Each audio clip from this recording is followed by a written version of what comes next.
So what kind of prepper are you? Are you for real? Do you actually know what prepping is? I want to discuss this today. Hi, this is Everyday Prepper. Welcome to the channel. After running this channel for a few months now, since November last year, I managed to build quite a group of subscribers, and it's resulted in quite a lot of comments as well. And across my various videos, there has been, hopefully you'll see, a common theme where I do cover various major events and goings on, and things in mainstream news and not so mainstream news. I watch all of it.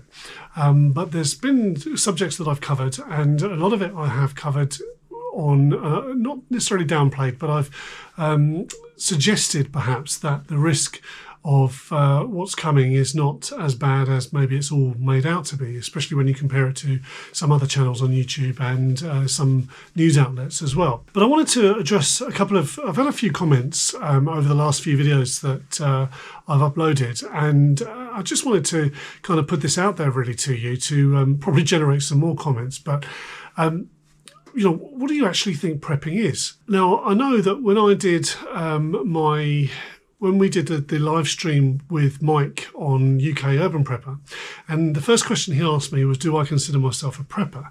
And my answer to that was, because I'd done some research beforehand, obviously, and had a look at what prepping is according to Wikipedia, and they lump it in with survivalism. And that was my answer, really. Consider myself a survivalist. I'm not sure if I'd go that far, but really prepping for any eventuality that would disrupt my day-to-day lifestyle. That's how I consider myself, and as far as prepping is concerned.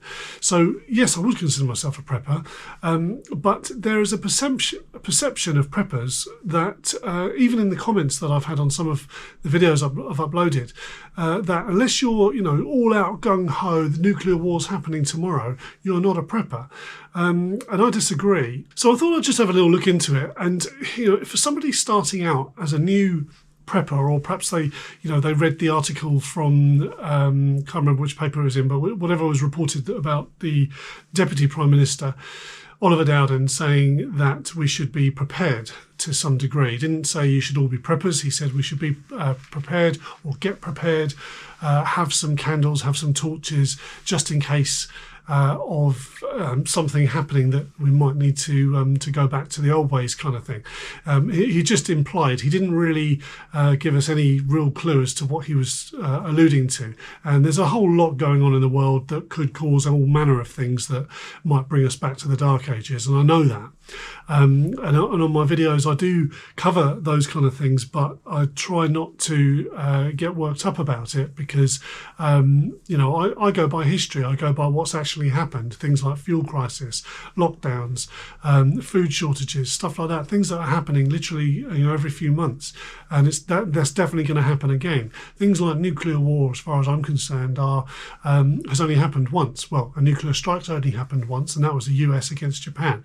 So is it likely to happen again? Well, the only people who are likely to do it again is probably the people who've done it before. So it's the US. A lot of people might disagree with that, but that's the way I kind of explore stuff. But anyway, I'm detracting. I went onto YouTube, and I thought, if you type into Google, and YouTube's obviously Google as well, but if you type into Google prepping, it comes up with the Wikipedia and a couple of other descriptions that are very similar, that lumps it in with the survivalism, but it also says about preparing for emergencies, which makes sense. But when you type prepping into YouTube, the top probably 10 things that come up, and I'll read some of these because it's absolutely insane. If you're a new prepper, or you're someone who, as I said, has read that Oliver Dowden guidance, and you're thinking, well, how do I start prepping? And you type in prepping into YouTube. And again, this is what I did originally when I first started, and how I started going down the wrong road, is you get headlines like this. Prepare for total war. That was the first one. And there's a certain channel that says that pretty much daily. And then there was another one. It has begun, the beginning of World War III. Now, this came from somebody and that's come up on one of the searches that I wouldn't have expected it from him. He's normally quite a sensible chap. However, there was another video that he's also, I'm not going to name names, but he's also mentioned literally 3 days ago, he put a video up where he stated as fact that Iran had launched a nuclear missile at Israel, which Israel or the US or the UK had destroyed en route. I don't know where he's got that information from, but if that had really happened, I think we'd know about it. I really do. I just think some of these people just making rubbish up, or getting misinformation from somewhere that is just to just get hits and just to earn money. And I'll cover that probably in another video. So another one, this is the next one down on the list. Emergency alert, Israel strike on Iran imminent. Now that was live streamed 15 hours ago from the date of recording now. So Israel strike on Iran imminent 15 hours ago. Well, it's not though, is it? So another one, this is from the guy who said there was a nuke launched. Pole shift is coming. Prepare for total imminent collapse. Well, the pole shifts happen, if you look into it, the pole shifts happen quite regularly. It's not a big deal. They happen all the time. I think it's about every 18 months, something like that. And all it does is it just changes something to do with the way the winds work. So another one, Prepper's Guide to Surviving a Nuclear Attack. There's lots of those. And that was just literally the first 5 or 6 when you type in prepping. So from a prepping point of view, if you're a new prepper, I understand that you might think that if you come across my video, for instance, which is unlikely because it's not going to come up on one of these, these people have got hundreds of thousands of views on every one of their videos. They're really big channels. But there also comes with it, surely, a sense of responsibility. And, if you were to come across my channel, I can understand why you might think, well, why is he playing it all down? What's his problem? One of the comments, and I'm going to read this comment out, and, I'm sorry if it's your comment, but it just concerned me a little bit, or it made me think anyway. So it said, you're looking at the wrong news. You're watching mainstream. Well, I only mentioned that the other day. I don't just watch mainstream. I have radio monitoring systems that monitor aircraft aside from flight radar. I also look at a lot of other channels and things that you cannot get on mainstream. I get my information from a whole load of sources, tons of different stuff. And, I'll highlight, if I think there's something urgent, I'll highlight it. Don't you worry. But then goes on to say, here we go. If you don't think there's any danger, concern or reason to take some or all of what is happening seriously, then what are you prepping for? And I'm assuming, some or all of what is happening, I'm assuming that he or she is referring to, all of these conflicts around the world. I'm not sure why you're providing advice to people on how to prepare and then tell people there's nothing to worry about. Let's get this straight. When I give advice on prepping, or if I give ideas about prepping and what to prep for, or how to manage certain situations, I'm not talking about nuclear war and stuff like that. I'll be giving advice on maybe a very short-term grid down situation, not even a grid down situation, a long-term power cut, right? I've built solar power systems that I've got. If I had a grid down situation, I would definitely come on top. I'd be the only person in the street with lights on. I'd have power. I'd have enough power to power my fridge, enough power to power my. I've got battery backup to do pretty most things that my house needs. And it's all off grid. So, whereas a lot of these places down my road, have got solar panels on their roof, they're all grid tied. If there was a power cut, they shut off your inverter, so you can't use your solar panels. So, I was delivering to someone not far from us where they've had a lot of building work going on, and somebody had cut through an electrical cable, which they managed to reroute, but they weren't able to get the house's power on for about 3 or 4 days. And they had solar panels on their roof and they still had no power. So that's the kind of thing I'm talking about. If you start from the basics and you have all your preps, as I've said, you have your water put away, your food put away, you have some energy backup, got to have some power backup of some sort, even if it's just a battery bank that you charge up and just keep charged in the event of an emergency. Hopefully it'll last you maybe a couple of days or something like that. But that will cover a massive amount of emergencies, even if it's just local domestic emergencies. If something happened with the cable going to your house, only your house, you're still going to have to deal with it. And if you're prepped, then you can deal with it. So it's not just about dealing with these massive conflicts and and everything else. If I could go down the road of changing all my my intros and changing all my headlines, my titles for my videos, nuclear war imminent, etc., etc., and I'd get tons and tons of clicks on it by the looks of it. But would it really mean anything? It doesn't mean anything at all. It's just crying wolf day on day on day, and I get why they do that. It's these channels are monetized. They want to sell you their freeze dryers, which actually need electricity, but that's a different matter. Where the comment says tell people there's nothing to worry about, I don't tell people there's nothing to worry about. Anything could happen. You could cut yourself with a knife. My wife cut her finger the other day chopping up some cabbage for the chickens. It doesn't mean there's nothing to worry about. It doesn't mean there is something to worry about. Things happen, right? Crap happens on a daily basis to all people. And, it could be you next. It could be a serious thing. It might not be so serious. But if you're prepped, you'll lessen the disruption that incident may cause.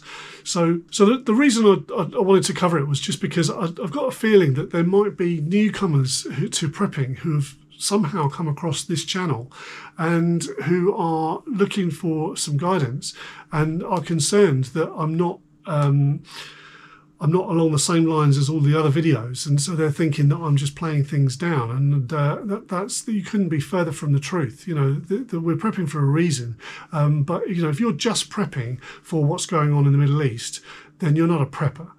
You're someone who's just going along with the fear mongering and everything else, and you'll probably be doing that for many years, in my opinion. Before you have to really step up and use your preps. So in my title, in my thumbnail, I said, or are you one of these? A rocket launcher, gun-toting dudes, with military gear on. Now look, I love military gear. I've got tons of it. I go to all the big military festivals and I go to the surplus stores, because it's hard wearing, it's designed for a harsh environment, it lasts really well and it's practical, and I've had to use it on a number of occasions where I've had to do various things around the house. I used to rock climb, for instance. I've got rock climbing gear and I use that for sorting out my tree. We've got a massive tree at the back of our garden. I sort that out every year and I use my climbing gear.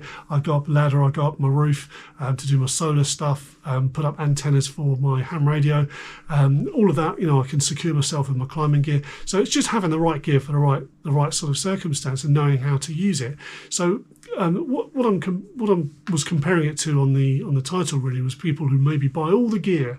They've got everything there. They've got their full-on radiation suits and their gas masks, and they're all geared for one big event, which never happens, hopefully. All right, I haven't got a radiation suit, but I've got stuff to board up the house. I've got stuff to stop radiation seeping into the house and seal up all the windows and and that kind of thing. But my prepping is more about daily emergencies and problems that you're going to encounter, which you do all the time. But it did get me thinking, maybe to put myself out there, maybe I should start, having a look at things in more detail and really spicing things up a little bit and, telling people that, you've got imminent war.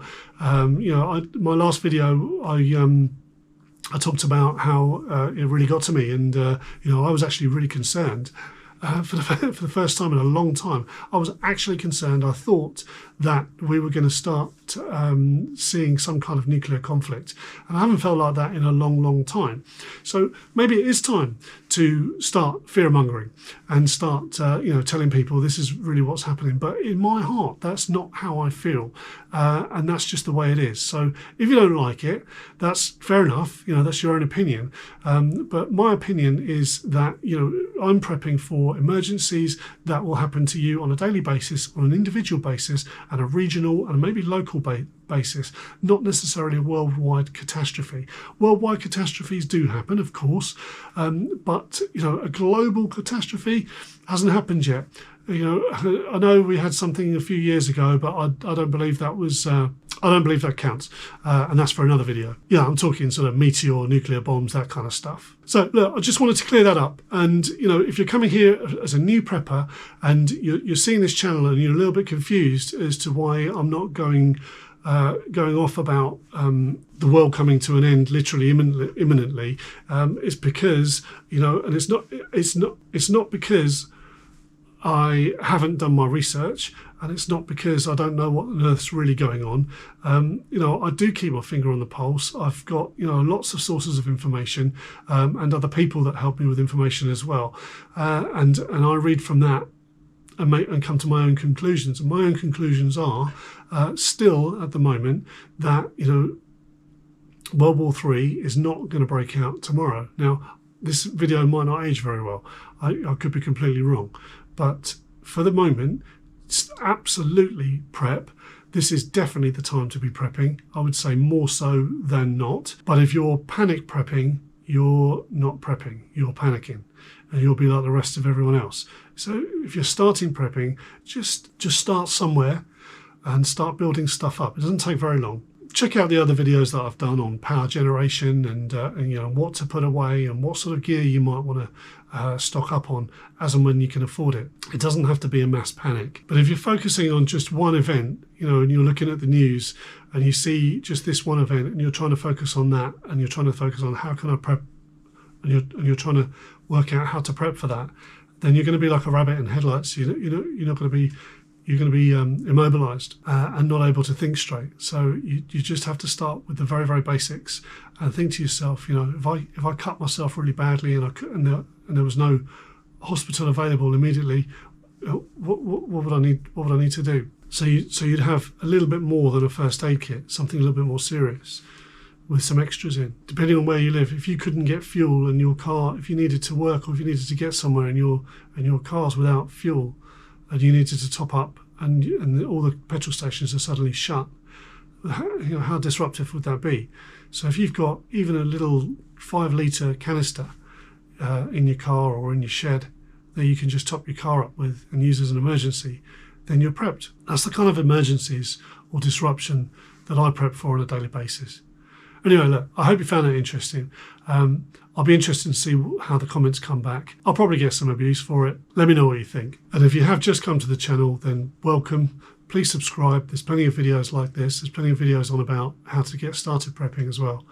And we'd love to have you on board. Let us know how you're getting on. So in the meantime, for now, I'm going to be prepping for everyday emergencies. So thanks again for watching, and stay prepared.